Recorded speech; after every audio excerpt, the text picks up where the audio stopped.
देखिए बैंक में जो पैसे डिपॉजिट्स होते हैं ना, ये दो तरीके के डिपॉजिट होते हैं। एक कहलाता है प्राइमरी डिपॉजिट जिसको कहते हैं पीडी, और दूसरा कहलाता है एसडी जिसको कहते हैं सेकेंडरी डिपॉजिट। ठीक है, प्राइमरी डिपॉजिट क्या होता है? प्राइमरी डिपॉजिट वो डिपॉजिट होता है जो कोई भी एक कस्टमर या जब भी कोई पर्सन अपने बैंक अकाउंट में, अपने सेविंग खाते में, या अपना कोई भी खाता अकाउंट हो, सेविंग हो करेंट हो, जब उसमें जाके वो खुद से पैसा जमा करता है उसको कहते हैं प्राइमरी डिपॉजिट। ठीक है, दूसरा होता है सेकेंडरी डिपॉजिट। सेकेंडरी डिपॉजिट क्या होता है? देखो, सेकेंडरी डिपॉजिट होता है जब आप बैंक से कभी लोन लेने जाओ, ठीक है, तो बैंक आपको क्या बोलेगा कि आप ठीक है मैं आपको लोन दे दूंगा, लेकिन आप पहले मेरे अकाउंट में, आप मेरे बैंक में आप एक अकाउंट खुलवाओ, फिर मैं वो पैसा आपके अकाउंट में क्या करूंगा, डिपॉजिट करूंगा। तो वही पैसा कहलाता है सेकेंडरी डिपॉजिट। तो basically secondary deposit is a deposit जो बैंक करता है, जो deposit made by bank in the account of customer. ठीक है, क्या होता है? Deposit by bank made by on the by made by the bank in the account of customer in the form of loan. ठीक है, वो पैसा कहलाता है तुम्हारा सेकेंडरी डिपॉजिट। ठीक है, तो कहानी कहानी में यहाँ से शुरुआत होगा। कोई पूछेगा ना explain the process of money creation, तो ऐसे ही लिखना है जैसे नोट्स, वो वीडियो में नोट्स देख लेना, उसी नोट्स जैसे से मैंने लिखा उसी हिसाब से तुमको लिखना होगा। रितेश, तुम नोट्स भी प्रिपेयर कर लिए हो क्या? Yes sir. तो उसका फोटो भेज सकते हो फिर पीडीएफ के फॉर्म में? Yes sir. हाँ, तो पेज 1 2 3 के हिसाब से जो भी लिखा ना पीडीएफ भेजो, मैं वही शेयर कर देता हूँ, इन लोग का काम भी हो जाएगा। तुम अभी भेज दो, ठीक है? ठीक है। देखो फिर उसके बाद की कहानी क्या होती है, चलो। अच्छा एक बात बताओ, बैंक के पास सर खुद क्लास का के पैसा बाद भेज बैंक, दे सर। नहीं नहीं अभी भेज दो, अभी भेज दो। तुम देखिए वो, तुम देख, मैं जो छूटेगा बाद मैं बता दूंगा, लेकिन तुम अभी भेजो उसको। देखो, बैंक क्या करता है, जैसे बैंक के पास बिजनेस लोन देने के लिए पैसा कहाँ से आता है? वो पैसा क्या करता है, जो भी लोग उसके यहाँ प्राइमरी डिपॉजिट करते हैं ना, उसी प्राइमरी डिपॉजिट से बैंक क्या करता है, लोगों को लोन देता है। ठीक है, जैसे मान चलो कि मैंने बैंक में एफडी खुलवाया 5 साल के लिए। ठीक है, इसका मतलब क्या हुआ कि मैं पैसा 5 साल के बाद ही आऊंगा। उसके बाद फिर बैंक क्या करती है, कोई आदमी उसके पास लोन लेने के लिए आएगा कि सर मुझे लोन चाहिए एक साल के लिए, तो हमारे ही इसी पैसे को क्या करती है, लोन के रूप में दे देती है। ठीक है, कहानी मतलब मोटा मोटी रूप में कहानी ऐसे है। अब डिटेल में समझो कहानी होता कैसे है।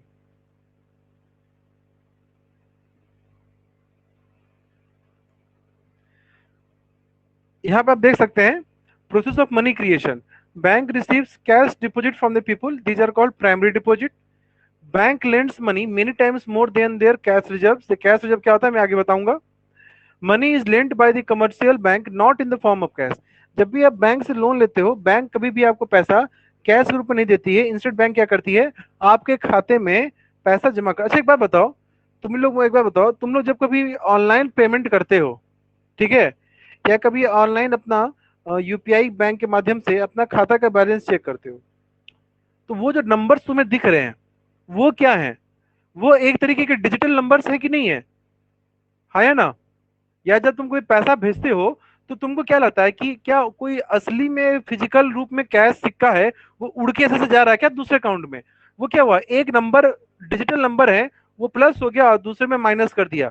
ऐसे ही काम होता है ना, हाँ या ना? फटाफट बोलो। Yes sir. तो वो हमेशा याद रखना कि बैंक में जो तुमको पैसे दिखते हैं वो डिजिटल नंबर्स हैं, वो बस तुम्हारे खाते में। ठीक है, तो क्यों? क्योंकि बैंक को कैश नहीं देती है, बैंक तुम्हारे अकाउंट में एक डिजिटल नंबर चढ़ा देती है, एंट्री कर देती है। ठीक है, उसी को कहते हैं सेकेंडरी डिपॉजिट। ठीक है, अब इसका होता है कि प्राइमरी डिपॉजिट और सेकेंडरी डिपॉजिट को जब भी तुम जोड़ दोगे टोटल को, वो क्या कहलाएंगे, डिमांड डिपॉजिट। ठीक है, अब यहाँ पर आओ। अब उसके बाद आपको ना, ये सीबीएसई बोर्ड वाले बच्चों के लिए आपको ये टेबल बनाना होगा। बिहार बोर्ड में इस चैप्टर से 2 3 क्वेश्चन नहीं आते हैं, बेसिक बेसिक वो बता दूंगा, ये सब नहीं आता है। ठीक है, बस ये आएगा कि प्राइमरी डिपॉजिट के थ्रू ही लोन क्रिएट किया था, इतना ही थ्योरी आता है। अब देखो यहाँ पे क्या हुआ, मैं इसको समझाता हूँ।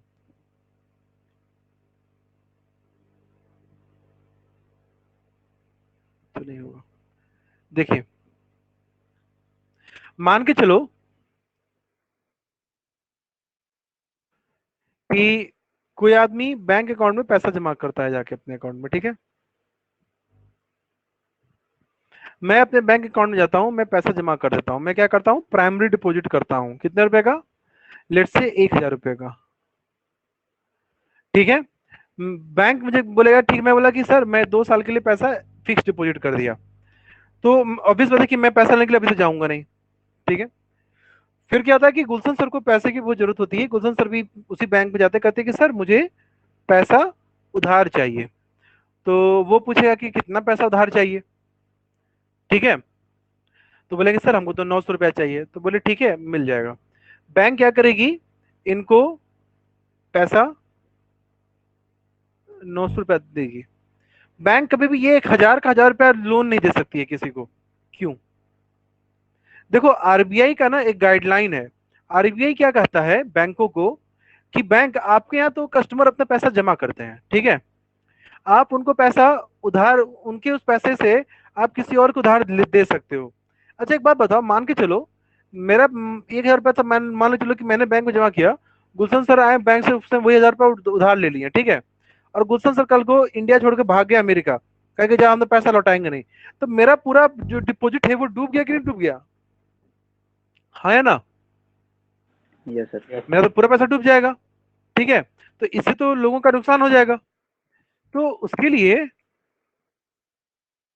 आरबीआई ने एक नियम बनाया है, कोई भी बैंक जिनके यहाँ लोग पैसा, कोई भी बैंक में कोई भी एक डिपॉजिट हो, बैंकों में जब भी कोई भी डिपॉजिट होता है, चाहे वो प्राइमरी डिपॉजिट हो या सेकेंडरी डिपॉजिट हो, बैंक हमेशा उस डिपॉजिट का एक फिक्स परसेंट पैसा, फिक्स परसेंट अमाउंट क्या करेगी, रिजर्व के रूप में जमा करके रख लेगी। मतलब अगर 1,000 रुपया है और लेट से अगर बैंक आरबीआई ने बोला कि 10% पैसा आपको रिजर्व रखना है, तो 1,000 का 10% 100 रुपया हो जाएगा। बैंक किसी भी हाल में ये 100 रुपया को खर्च नहीं कर सकती है, उसको उसको रिजर्व के रूप में बचा के रखना ही होगा। तो वो कितना लोन दे सकती है लोगों को? सिर्फ और सिर्फ 900 रुपया ही लोन देगी, ठीक है। अब एक बात बताओ, ये जो 900 रुपया गुलशन सर को लोन मिला, क्या बैंक ने उन्हें कैश दिया होगा, क्या उनके अकाउंट में ट्रांसफर किया होगा? जिसको भी समझ में आया वो बताओ हमको। ये जो 900 रुपया, हाँ अकाउंट में ट्रांसफर किया, एक्चुअल कैश कहाँ यूज हुआ? बस ये रिजर्व को बनाने में ही यूज हुआ, हाँ या ना? एक्चुअल फिजिकल कैश जो यूज हुआ वो तो सिर्फ यही यूज हुआ, ठीक है। तो जो 1,000 रुपया था उसमें से 100 रुपया रिजर्व के रूप में चला गया। अब कितना रुपया कैश बच गया इस 1,000 रुपया में से? 900 रुपए। शिष्या, बात समझ में आ रहा है कि नहीं आ रहा है? Yes sir. ठीक है, याद रखना कैश दो तरीके का होता है, एक फिजिकल कैश और एक डिजिटल कैश, ठीक है। यहाँ पे जो प्राइमरी डिपॉजिट और रिजर्व, ये रिजर्व में 100 रुपया चला गया, तो बैंक के पास अभी कितना फिजिकल कैश बचा हुआ है? 900 रुपया। अब बैंक क्या करेगा फिर इसमें से, क्या करेगा, उसको रिजर्व में पैसा ट्रांसफर करना होगा। अब एक बात समझो, यहाँ पे एक बात समझो, बैंक के पास कोई अगर लोन लेने के लिए आता है अगर, ठीक है, तो बैंक, लेट से बैंक के पास मैं लोन ले जाता कि बैंक मुझे लोन चाहिए, मुझे पैसे की जरूरत है, बैंक ठीक है बैंक मिल जाएगा। तो बैंक को क्या करना होगा, ये 900 रुपए में से कितने रुपए फिर उसको रिजर्व में जमा करने होंगे? 90 रुपए। बैंक फिर लोन कितना रुपए का दे पाएगा? और 810 रुपया ही लोन के रूप में जमा कर पाएगा, हाँ या ना? Yes sir. देखो यहाँ पे एक बात समझो, बैंक जब भी किसी को लोन भी देती है ना, जब बैंक किसी को लोन दे रही है तो वो भी क्या करती है, सेकेंडरी डिपॉजिट बनाती है। ये भी एक तरीके का क्या है, सेकेंडरी डिपॉजिट है। समझे कि नहीं समझे बात? और जब भी बैंक सेकेंडरी डिपॉजिट करेगी, बैंक क्या करेगी फिर, चाहे वो प्राइमरी डिपॉजिट हो चाहे वो सेकेंडरी डिपॉजिट हो, उसका उसको कुछ परसेंट पैसा रिजर्व में ट्रांसफर करना पड़ेगा, ठीक है। तो 900 रुपया बैंक से कोई लोन लेने आया, बैंक बोलेगा ठीक है 900 रुपया आप बोल रहे हैं, तो 900 नहीं, हम आपको 810 रुपया देंगे और 90 रुपया रिजर्व के रूप में ट्रांसफर कर देगा, ठीक है। अब देखो 900 रुपया कैश बचा, जिसमें से 90 रुपया रिजर्व में चला गया। अब कैश कितना बच रहा है? 810 रुपए। अब 810 रुपया फिर बैंक से कोई लोन लेने आएगा, तो बैंक को क्या करना होगा, फिर रिजर्व में पैसे जमा करने होंगे। और बैंक कितना रुपया लोन दे देगी? 729 रुपया। समझे नहीं समझे बात?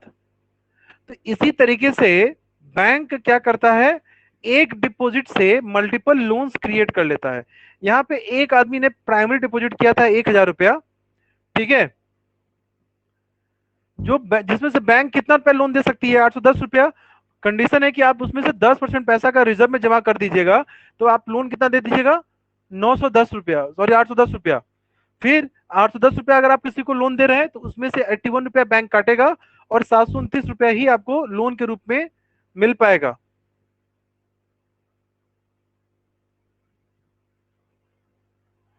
समझे कि नहीं समझे? और इसी तरीके से कब कब तक होगा, जब तक पूरा रिजर्व का पैसा, पूरा पैसा ये क्या हो जाएगा, देखो ये 100 191 घटते घटते एक पॉइंट आ जाएगा जहां पे आप फर्दर और पैसा क्रिएट नहीं कर सकते हैं। आप समझे, बैंक एक लोन पे इतना पैसा क्रिएट करता है। तो यही है process of creation of by commercial bank, ठीक है।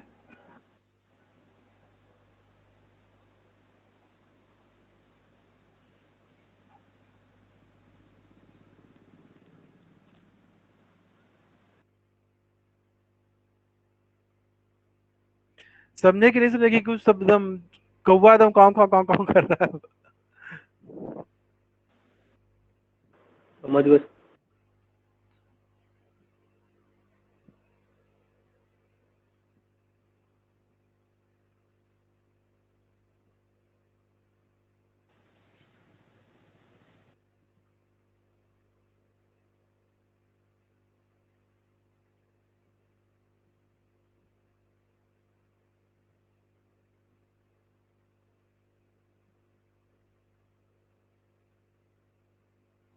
चलिए,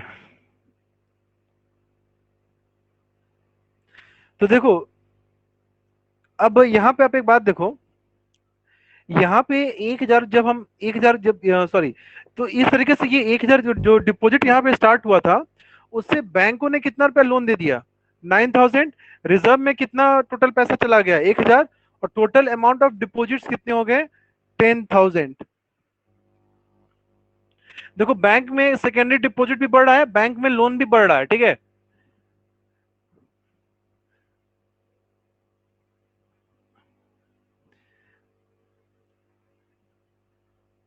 चलो यहाँ पे अब अगला अगला टॉपिक जो आएगा वो है सीआरआर एंड क्रेडिट मल्टीप्लायर। देखो सीआरआर किसको कहते हैं, क्वेश्चन आएगा what do mean by CRR. तो सीआरआर कहलाता है कैश रिजर्व रेशियो को, ये आगे हम लोग पढ़ेंगे, आगे में डिटेल में टॉपिक उसे पढ़ेंगे। यहाँ पर जो क्रेडिट मल्टीप्लायर, तो देखो क्रेडिट मल्टीप्लायर क्या करता है, क्रेडिट मल्टीप्लायर होता है कि बैंक कितने, तो मल्टी नाम में क्या है, मल्टीप्लायर। क्रेडिट मतलब एक बार बैंक में कोई एक डिपॉजिट दे तो बैंक उसे कितने टाइम्स मनी क्रिएट कर सकती है, ठीक है। ये होता है तुम्हारा के इज इक्वल टू 1/CRR। क्या होता है, के इज इक्वल टू 1/CRR। जैसे देखो यहाँ पे मान के चलो कि सीआरआर का रेट है 10%, तो तुम समझ रहे हो ना कि अगर बैंक में 1,000 रुपए डिपॉजिट होंगे तो बैंक उसमें से क्या करेगी, 100 रुपया रिजर्व में जमा करेगी। तो बैंक कितने टाइम्स मनी क्रिएट कर सकती है, ठीक है। तो देखो अगर सीआरआर का रेट 10% है तो के की वैल्यू कितनी हो जाएगी, 1/10%। तो ये कितना होगा, 100/10। तो ये कितना वैल्यू हो जाएगा, के की वैल्यू कितनी आ जाएगी, 10। इसका मतलब अगर 5% तो बैंक 10 बार लोन क्रिएट कर सकती है। अगर वही पूछेगा किसी की सीआरआर 5% है तो बैंक उसे 20 बार लोन क्रिएट कर सकती है, 20 टाइम्स। समझे कि नहीं समझे? तो यही कहलाता है क्रेडिट मल्टीप्लायर,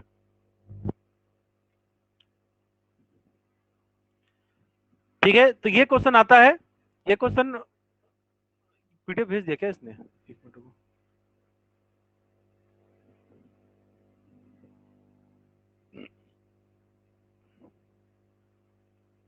रितेश पीडीएफ भेजे,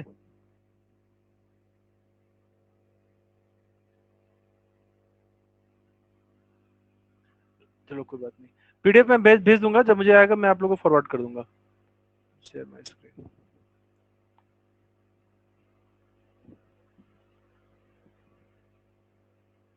अब आता है सेंट्रल बैंक। सेंट्रल बैंक क्या होता है, इसको वीवीआई कर लो, कंफर्म क्वेश्चन आएगा इससे। इसको अब बिहार बोर्ड वाले सारे बच्चे भी इसको वीवीआई कर लेंगे। सेंट्रल बैंक आप लोग के बुक में भी, जो भी बुक आप लोग के पास है उसमें देख लो, एक सेंट्रल बैंक का एक टॉपिक होगा, ठीक है।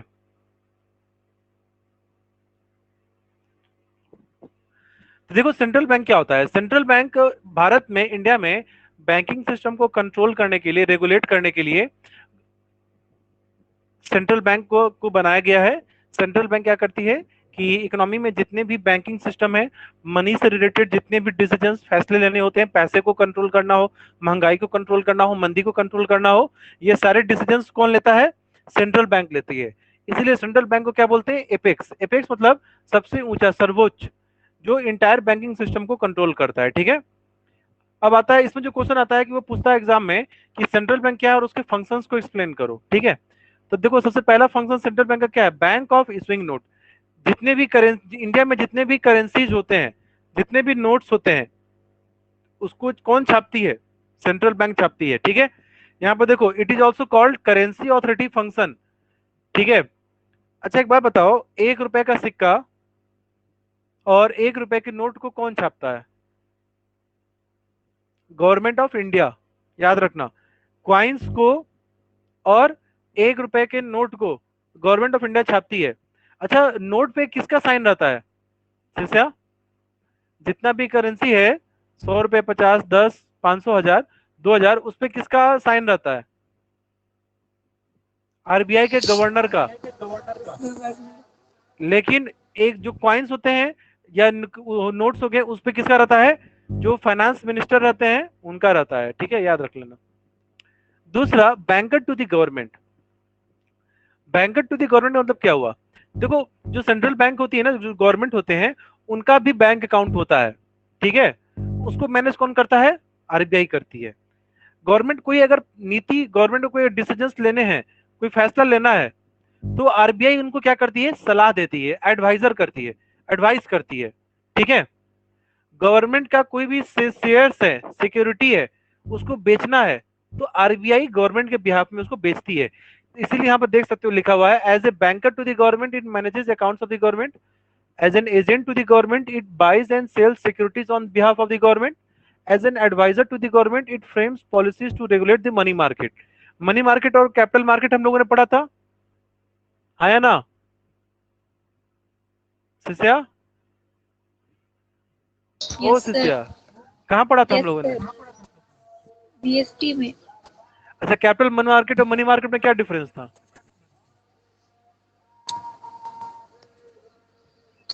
नहीं याद है। मार खा तुम लोग को, एक बार जब आऊं तुम लोग को पीटूंगा डंडा से। 3-4 बार चैप्टर पढ़ा चुका हूँ। सर किसी को ध्यान रिवीजन में है? नहीं किसी किया बच्चे होगा। को तो वही ना, उसको तो डंडा पड़ेगा, सब रीजन होगा। मैं आऊंगा तो पीटूंगा तुम लोग को। अंशु, तुम्हें से कोई स्टूडेंट बताओ तो मुझे, कैपिटल मार्केट और मनी मार्केट में क्या डिफरेंस है? अंशु, कैपिटल मार्केट और मनी मार्केट में क्या डिफरेंस है? याद नहीं। सब बद बिगड़ गए हो। सिद्धांत,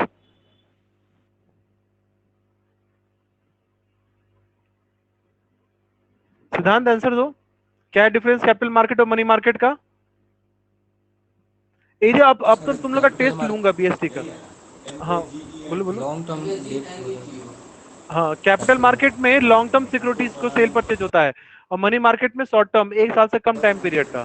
अब तो तुम लोग का मार्क्स हम घर पे भेजेंगे, टेस्ट लूंगा बीएसटी का अब अगले हफ्ता से, और मार्क्स रिपोर्ट हर गार्जियन को भेजूंगा, बात भी करूंगा, तब ठीक रहेगा। अंकिता को भी बता देना। तीसरा, bankers bank and supervisory role. देखो आरबीआई में क्या होता है ना, कमर्शियल बैंकों के भी बैंक अकाउंट होते हैं। जैसे कमर्शियल बैंक हैं, उनके पास पैसा ज्यादा आता है, या कभी उनको भी पैसे की जरूरत होती है। जैसे अभी कुछ दिन पहले यस बैंक का एक केस हुआ था, मैं आप लोगों को दिखाता हूं।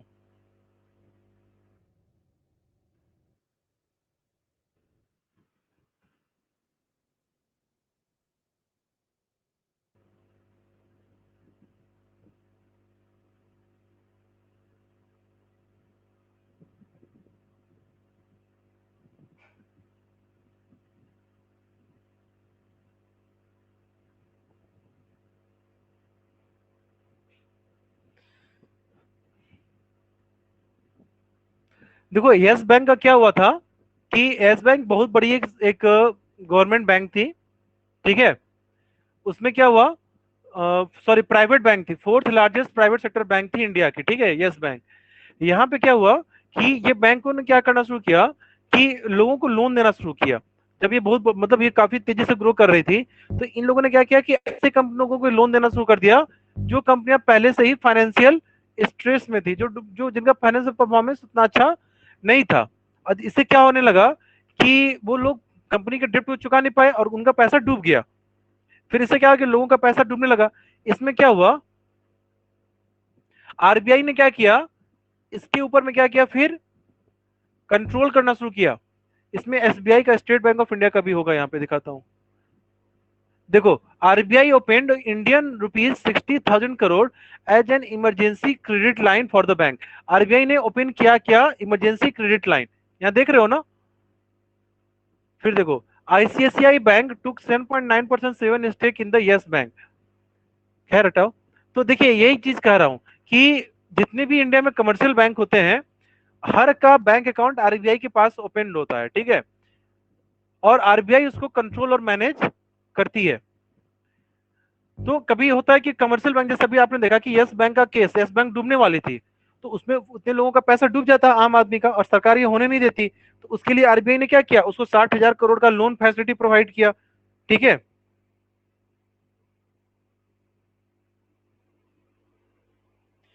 एक मिनट जो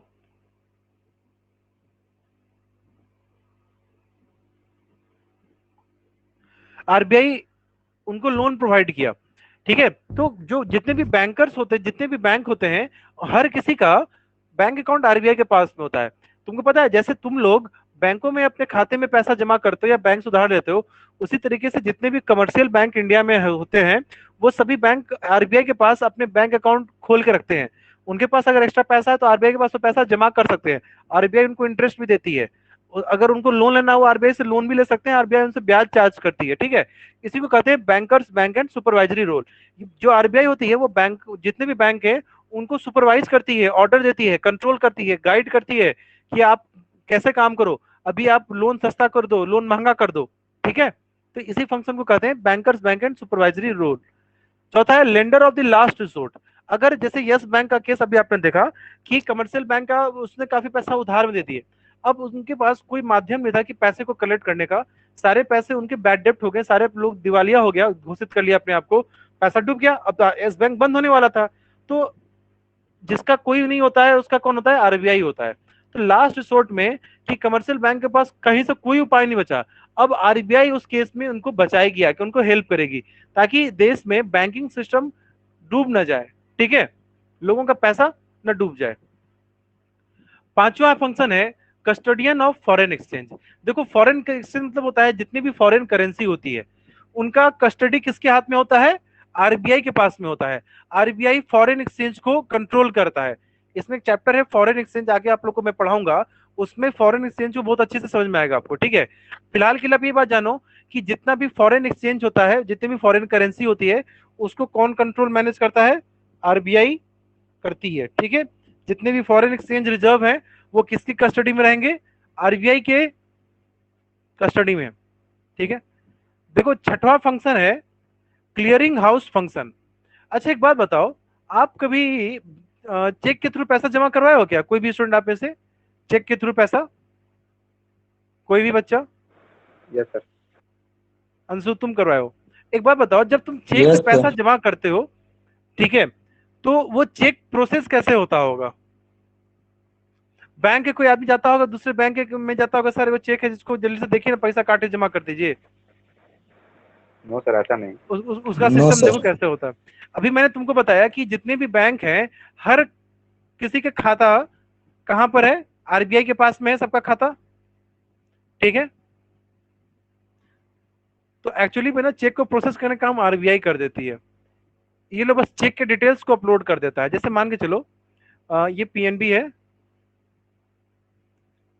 ये एसबीआई है, ठीक है।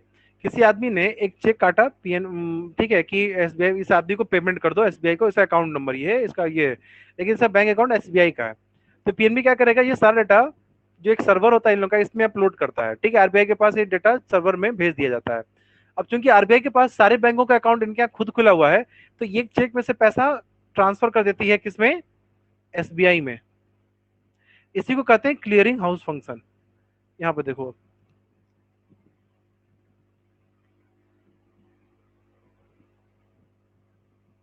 देखिए, central bank performs the functions of a clearing house. Let us take example to understand this. Suppose bank A receives a check of rupees 10,000 drawn on bank B. Bank B receives a check of rupees 15,000 drawn on bank A. Both A and B have their accounts with central bank. The checks of both banks are account are cleared with the central bank. This is how the central banks act as a clearing house.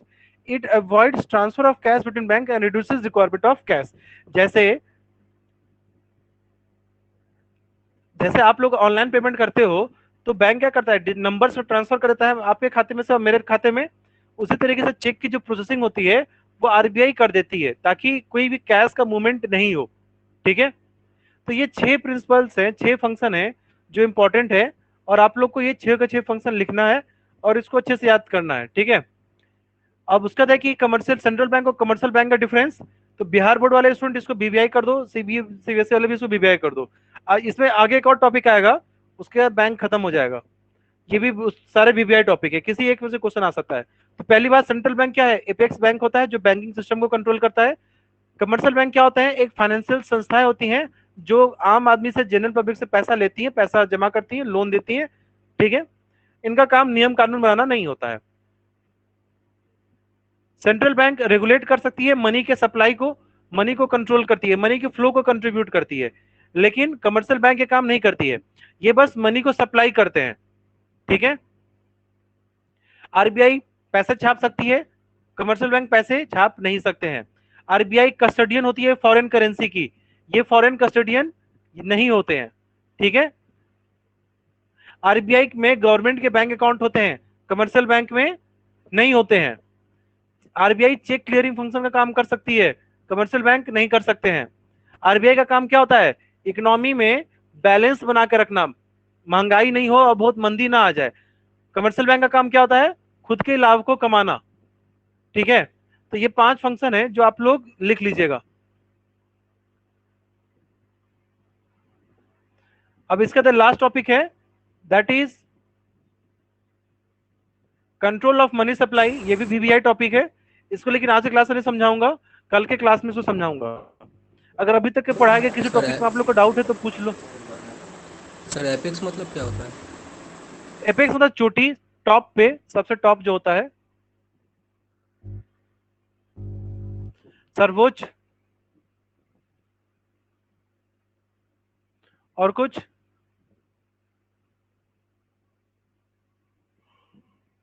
किसी को कुछ पूछना है? किसी को कुछ पूछना है? बाकी नोट्स मैं भेज दूंगा आप लोग को, ठीक है, लिख लेना उसी से। या बाकी जो बच्चे वीडियो देख के लिख सकते हो, उस वीडियो को पॉज करके देख के आप लिख लेना, उसमें भी अच्छे से एक्सप्लेनेशन मिल जाएगा आप लोग को।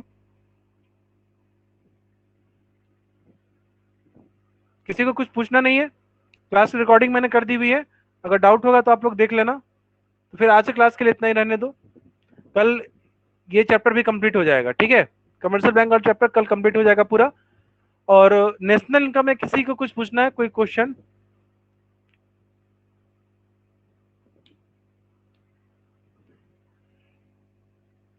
अरे गूंगे हो गए हो क्या? कोई कुछ बोल नहीं रहा है? बना रहे हो कि नहीं बना रहे हो नेशनल इनकम? शिष्या, अंशु, सिद्धांत? सर मेरा तबीयत ठीक नहीं था 2 दिन से, बनाया नहीं। शिष्या आप? आज बनाएंगे। तुम लोग पकड़ पकड़ के पीटेंगे तुम लोग को, हम सही बता रहे हैं। क्वेश्चन बनाओ उसको, कल कम से कम 10 से 15 क्वेश्चन मुझे चाहिए। यस सर, आज बनाएंगे। चलो ठीक है, तब कल मिलते हैं फिर। Bye bye everyone, take care.